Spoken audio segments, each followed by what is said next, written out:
ನಮಸ್ಕಾರ ಎಲ್ಲರಿಗೂ. ಇವತ್ತು ನಾನು ಸಿಂಪಲಾಗಿ ಒಂದು ಚಿಕನ್ ಬಿರಿಯಾನಿ ಮಾಡೋದನ್ನು ಹೇಳ್ಕೊಡ್ತಾ ಇದ್ದೀನಿ. ಗ್ಯಾಸ್ ಸ್ಟವ್ ಆನ್ ಮಾಡಿ ಕುಕ್ಕರ್ ಸ್ವಲ್ಪ ಬಿಸಿಯಾದ ಕೂಡಲೇ ಒಂದು 100 ಗ್ರಾಮ್ ಆಯಿಲ್ ಹಾಕಿ, ಆಯಿಲ್ ಸ್ವಲ್ಪ ಬಿಸಿಯಾದ ಹಾಗೆ 2 ಚಕ್ಕೆ, 2 ಲವಂಗ, ಒಂದು ಸ್ವಲ್ಪ ಪಲಾವ್ ಎಲೆ ಹಾಕಿ ಅದು ಸ್ವಲ್ಪ ಎಣ್ಣೆಯಲ್ಲಿ ಫ್ರೈ ಆದ ಕೂಡಲೇ 4 ರಿಂದ 5 ಆನಿಯನ್ನ ನಾನು ಕಟ್ ಮಾಡಿ ಇಟ್ಕೊಂಡಿದ್ದೀನಿ. ಈ ಆನಿಯನ್ ಹಾಕಿ ಚೆನ್ನಾಗಿ ಫ್ರೈ ಮಾಡಿ, ಮತ್ತು 2 ಟೊಮೆಟೊ ಹಣ್ಣನ್ನು ತೊಗೊಂಡಿದ್ದೀನಿ. ಇದನ್ನು ಸ್ಲೈಸಾಗಿ ಕಟ್ ಮಾಡಿ ಈ ಎಣ್ಣೆಯಲ್ಲೇ ಚೆನ್ನಾಗಿ ಫ್ರೈ ಮಾಡಿ, ಒಂದು 4 ರಿಂದ 5 ಪುದೀನ ಎಲೆಯನ್ನು ಹಾಕಿ ಅದು ಒಂದು ಹಸಿ ವಾಸನೆ ಹೋಗೋ ತನಕ ಚೆನ್ನಾಗಿ ಫ್ರೈ ಮಾಡಿ. ಈ ಥರ ಪುದೀನ ಎಲೆ ಹಾಕೋದ್ರಿಂದ ಬಿರಿಯಾನಿಯಲ್ಲಿ ಚೆನ್ನಾಗಿ ಒಂದು ಫ್ಲೇವರ್ ಬರುತ್ತೆ.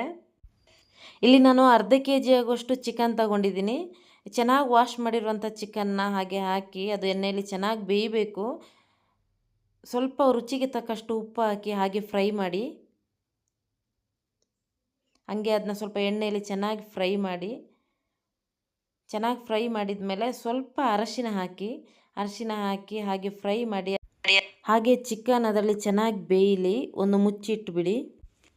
ಇವಾಗ ಒಂದು ಮಿಕ್ಸಿ ಜಾರಿಗೆ 1 ಆನಿಯನ್, 1 ಟೊಮೆಟೊ, ಒಂದು 2 ರಿಂದ 3 ಎಸಳು ಬೆಳ್ಳುಳ್ಳಿ, ಆಮೇಲೆ 4 ರಿಂದ 5 ಗ್ರೀನ್ ಚಿಲ್ಲಿ ಹಾಕಿ, ಆಮೇಲೆ ಚೆನ್ನಾಗಿ ವಾಶ್ ಮಾಡಿರುವಂಥ ಒಂದು 50 ಗ್ರಾಮ್ ಪುದೀನ ಸೊಪ್ಪು ಮತ್ತು 50 ಗ್ರಾಮ್ ಕೊತ್ತಂಬರಿ ಸೊಪ್ಪನ್ನ ಹಾಕಿ ಚೆನ್ನಾಗಿ ರುಬ್ಬಿಕೊಳ್ಳಿ. ಈ ರುಬ್ಬಿಕೊಂಡಿರುವ ಈ ಪೇಸ್ಟ್ನ ಇವಾಗ ಎಣ್ಣೆಯಲ್ಲೇ ಒಂದು 40% ಅಷ್ಟು ಚಿಕನ್ ಬೆಂದಿರುತ್ತೆ.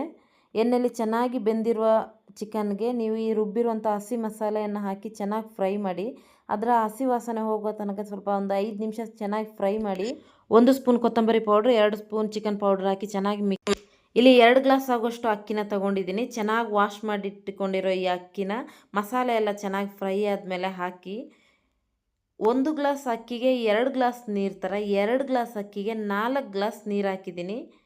ಈ ಥರ ನೀರು ಹಾಕಿದ ಮೇಲೆ ಚೆನ್ನಾಗಿ ಅದನ್ನ ಒಂದು ಸ್ವಲ್ಪ ಮಿಕ್ಸ್ ಮಾಡಿ, ಚೆನ್ನಾಗಿ ಮಿಕ್ಸ್ ಮಾಡಿದ ಮೇಲೆ ಕುಕ್ಕರ್ನ ಮುಚ್ಚಳವನ್ನಿಡಿ. ಇದಿವಾಗ 3 ವಿಸಲ್ ಆಗಬೇಕು. ಈಗ ಇದನ್ನ ಇನ್ನೊಂದು ಪಾತ್ರೆಗೆ ಸರ್ವ್ ಮಾಡಿ ಸಿಂಪಲಾಗಿ ಒಂದು ಬಿಸಿ ಬಿಸಿ chicken biryani ready. Thanks for watching.